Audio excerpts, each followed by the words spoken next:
Pese a las críticas, Donald Trump aceptó la nominación del Partido Republicano y lo hizo desde la Casa Blanca y desde ahí fustigó a su contrincante, el demócrata Joe Biden, acusándolo de ser un caballo de Troya para llevar a Estados Unidos hacia el socialismo.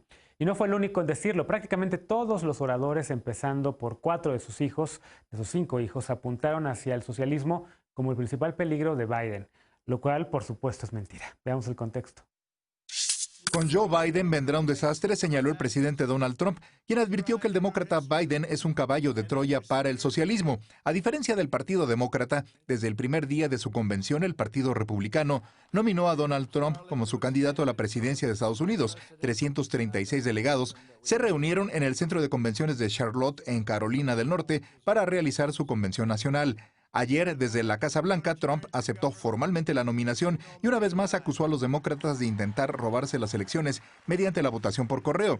Defendió las políticas seguidas por su gobierno frente a la pandemia, la crisis económica y los disturbios raciales, y señaló que Biden es un radical socialista que no ha cumplido con los estadounidenses. Entre las figuras que ofrecieron discursos para apoyar al candidato, dominó el apellido Trump: Melania Trump, Eric y Tiffany, que no tienen ningún cargo político, así como Donald Trump Jr. y su novia Kimberly Guilfoyle, que también es asesora del mandatario. Trump Jr. dijo que Biden es parte de un movimiento destinado a despojar a la nación de sus libertades más básicas, e Ivanka Trump, la hija favorita del mandatario, y que junto con su esposo Jared Kushner, a quien le correspondió presentar al candidato.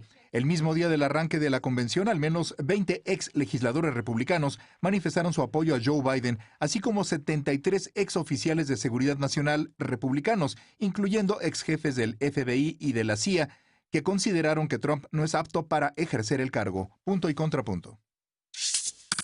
Bueno, primer tema a discutir esta noche. Yo nos acompaña de nueva cuenta Lila Beth, analista en temas internacionales. ¿Cómo estás, querida Lila? Buenas noches. Genaro, un gusto estar aquí con ustedes y con todos los colegas. Antonio Michel, internacionalista y académico del ITAM. ¿Cómo estás? Muy bien, gracias y muy contento de estar con ustedes en este espacio para continuar con el tema. Hoy regresa también Raquel López Portillo, especialista en derechos humanos y asociada del Consejo Mexicano de Asuntos Internacionales, el COMEXI. ¿Cómo estás? Muy bien, Genaro, muy contenta de estar aquí. Gracias por la invitación. Y también regresa a la mesa Juan Ernesto Trejo, maestro en Relaciones Internacionales por la Central European University. ¿Cómo estás, Juan? Bien, Genaro, muy buenas noches, buenos días desde Budapest. Ya tu última semana por allá, ¿no? Ya casi regresas. Así es, ya de regreso a México. Muy bien. Oigan, pues a ver, evidentemente esta noche pues no tenemos a alguien que represente a los republicanos. Desde la semana pasada que platicábamos sobre los demócratas, pues creo que el corazoncito, digamos, de las panelistas y los panelistas está más de ese lado. Pero vamos a hacer un esfuerzo por tratar de analizar la Convención Nacional Republicana. ¿Qué destacarías, Antonio, de lo que ahí ocurrió esta semana? ¿Cómo ves? ¿Cuáles son los temas principales? La presencia, por supuesto, de todos los familiares de Trump, que ya decíamos, y esta, digamos, política del miedo de decir que si ganan los demócratas, el socialismo va a llegar a Estados Unidos. Yo me llevaría 5 puntos, Genaro. Bueno, voy a tratar de ser lo más objetivo posible. El primero fue definitivamente el formato. O sea, el hecho de que fue un contraste con la convención demócrata, que fue virtual, y esta tener eventos en personas sin cubrebocas, fue también como una manera de dar este mensaje de que no les preocupa tanto a COVID-19 y cómo lo ha manejado el presidente. O sea, incluso, bueno, fue un tema que no se tocó mucho, incluso algunos oradores ya hablaban en pasado de la pandemia, ¿no? Y creo que este formato fue una manera de reforzar eso. No sé cómo me sentiría de que un gran número de los participantes eran familiares del candidato. Eso habla de como una falta de cohesión adentro del partido, porque al final de cuentas, si varios de tus familiares tienen que salir a apoyarte, no sé qué mensaje estás enviando. En segundo lugar, yo creo que no hubo una claridad sobre el mensaje que querían transmitir. O sea, en ocasiones la mayoría los oradores, era de esperarse, elogiaban a Trump, pero también señalaban cualidades y virtudes que no necesariamente hemos visto a lo largo de su mandato, ¿no? O sea, como pro-inmigración, un promotor de la justicia racial, de la igualdad de género, etcétera, que no coincide mucho con lo que él ha dicho y hecho a lo largo de su gestión. Y yo creo que lo que quieren hacer allí es, o sea, no es que quieran reinventar la imagen, saben que tampoco lo pueden hacer de un día para otro, pero sí apelar a esos grupos que todavía no están completamente decididos de por quién votar, y sobre todo porque hay unos que en las elecciones pasadas tal vez algunos grupos de afroamericanos o de hispanos estaban muy decididos por Hillary, y con Biden, por sus posiciones moderadas, pues no necesariamente están tan convencidos de él, y puede Trump apelar hacia ellos. Otra cosa que me llamó la atención fueron como estos datos maquillados sobre sus logros. Era de esperarse que tenía que hacer alusión a la economía, a las cifras de desempleo que fueron récord en septiembre, sobre todo para la población afroamericana, etcétera. Pero es como si se hubieran quedado estancados en enero de 2020. Y no podemos decir que eso se queda allí. O sea, ahorita sí, el desempleo estaba en 3.5, pero pues ahora estamos en casi 20%, ¿no? Y se han perdido 13 millones de empleos desde febrero. Entonces, como no mencionar mucho eso, me pareció como un poco querer maquillar los datos, y también lo de las promesas que ha cumplido, que el presidente Trump ha cumplido todas sus promesas. De acuerdo, solo ha cumplido el 49%, o sea, no ha cumplido lo de que México pague el muro, el vencimiento del PIB que había prometido, ni el manejo de la crisis, de COVID-19, o sea, también dice que lo ha hecho muy bien, y los datos demuestran que no.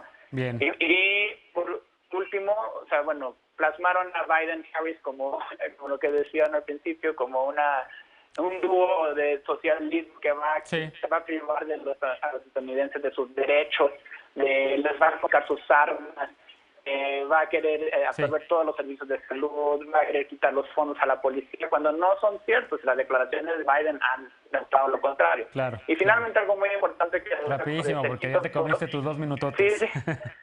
De esto son las donaciones a la ley Hatch, porque varios funcionarios en funciones, empleados federales en funciones, hicieron actos como en favor de Trump y de políticos republicanos, y eso está un poco prohibido y se ha cuestionado mucho. Es lo que yo me llevo. Bien.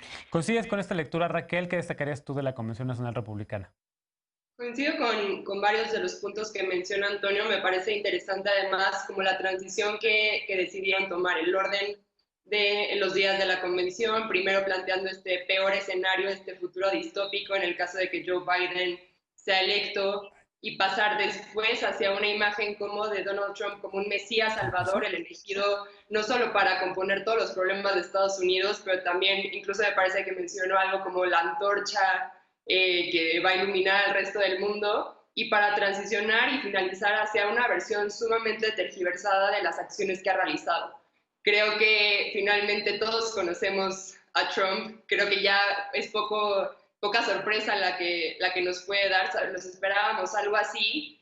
Creo que también destaco los simbolismos, el hecho de que no le haya importado utilizar la Casa Blanca como sede de esta convención, incluso violando la ley Hatch, cómo mostró toda su egolatría, todo su poder que la investidura le confiere, y su amor por el show. Finalmente no se le dio que fuera esta fiesta en vivo a lo grande, pero creo que pues se alcanza a destacar esa exuberancia, ¿no? Sobre todo con la clausura, este show de fuegos artificiales, la ópera, y que además me parece un poco sensible con la situación que está atravesando Estados Unidos, siendo el país con más muertes por COVID, con los millones de desempleados que hay, y creo que esto finalmente habla un poco de lo que podemos esperar, pero que realmente la materia de lo que va a ocurrir y el resultado que podemos esperar en noviembre va a depender mucho también de los debates, de los eventos que se detonen en las siguientes semanas. Y por último, nada más quisiera destacar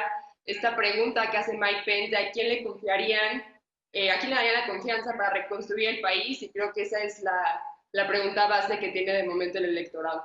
Claro.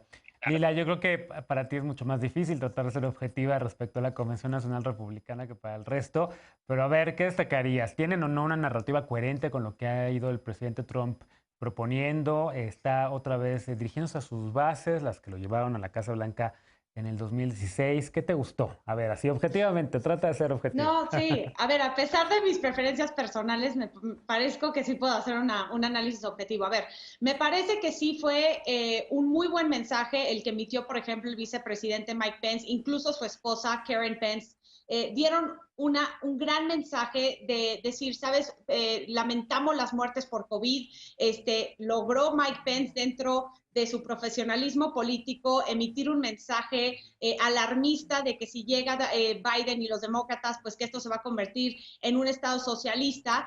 Me parece que el mensaje que emitió ayer el presidente Trump lo vi un poco más pausado de lo normal, pero desde luego muy estratégico, dejando muy clara cuál es su agenda.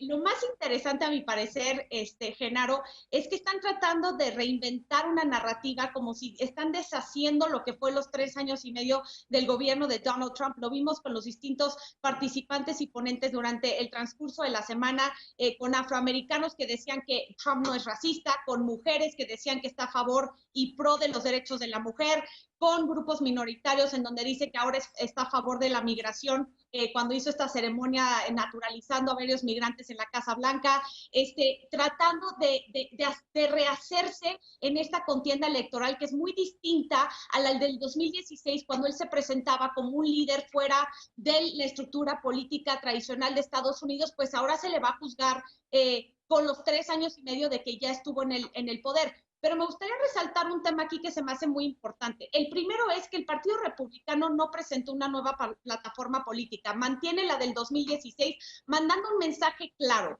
que no hay nada que cambiar ni modificar, porque los últimos 3 años y medio de Make America Great Again, de hacer Estados Unidos grande de nuevo, lo han logrado de manera muy puntual y eficiente, y el mensaje es que no necesitan entonces presentar y formular una nueva plataforma política. Y por otro lado, creo que la ausencia de ciertos líderes tradicionales dentro del Partido Republicano, sí, como por ejemplo la familia Bush, exsecretarios de Estado como Colin Powell, Condoleezza Rice, incluso el senador Marco Rubio, Ted Cruz. Yo creo que aunque Trump tiene secuestrado en su totalidad al Partido Republicano, hay un rompimiento interno del partido y de ciertos liderazgos que están en contra de Trump y favoreciendo la candidatura de Biden, que creo que puede poner en jaque el futuro del Partido Republicano y que les puede presentar un gran reto hacia las elecciones del 3 de noviembre. Claro. Juan, ¿qué destacarías tú? ¿Coincides con Lila? Además, evidentemente, veía tu Instagram otra vez, de los ojos que Melania Trump le echó a Ivanka. ¿Qué destacarías de esta convención? Coincido totalmente con Lila. Creo que aquí hay dos claros aciertos de la convención republicana por parte de Donald Trump. El primero es no hablar de COVID. Y si hablamos de COVID, estamos hablando de los supuestos progresos que Estados Unidos ha logrado. Si veíamos el spot con el que Donald Trump aceptó la candidatura, él hablaba de que por fin el presidente de Estados Unidos, el primer presidente del mundo que estaba a nada de lograr una vacuna, y esto le está funcionando. Si vemos las encuestas de hace 2 semanas, Donald Trump tenía el 46% de aprobación, por ejemplo, en promedio en los swing states, de acuerdo a CNBC, y ahora tiene el 48%. Está subiendo, estos márgenes también pueden obedecer a muchísimas otras cosas, pero en general la gente se está preocupando, desafortunadamente, se está preocupando menos por el COVID, por ejemplo, en Estados Unidos, que lo hacían hace 2 semanas. Y esta narrativa le está funcionando a Donald Trump. También concuerdo totalmente con el tema de, por ejemplo, de las minorías. Es muy curioso porque parecería que era una convención demócrata hasta cierto punto, con ver a muchísimos afroamericanos participando, a mujeres diciendo que Donald Trump era un presidente que apoyaba la equidad de género. La misma Ivanka Trump lo dijo también en su discurso.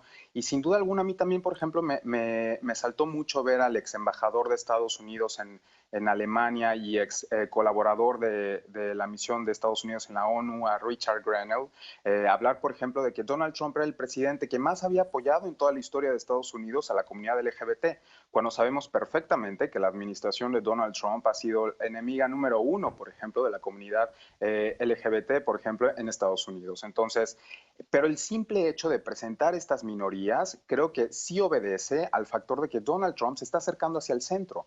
Donald Trump está tratando de atraer todos esos votos indecisos de gente blanca, por supuesto, porque hay que recordarlo, esta convención estuvo 100% hecha y pensada para gente blanca, por más de que haya habido personas afroamericanas, por más de que haya habido, como lo mencioné hace un momento, Richard Grenell diciendo que Trump era un gran vamos, que apoyaba a la comunidad LGBT. Todo esto es para, de cierta manera, para hacerle ver a la gente que todavía está indecisa, que no está mal votar por Donald Trump, que de hecho no es tan racista o que no es tan extremista votar por Donald Trump. Entonces, ¿concuerda con lo que ha hecho? Desde luego que no, pero de que le puede servir, tal y como sirvió quizá hace 4 años y que por eso le sumó votos en ese momento, pero ya veremos en estas próximas elecciones, pero sin duda se me hace muy interesante lo que hizo en esta convención. Bueno, déjenme hacer una pausa porque se nos voló el tiempo de este bloque.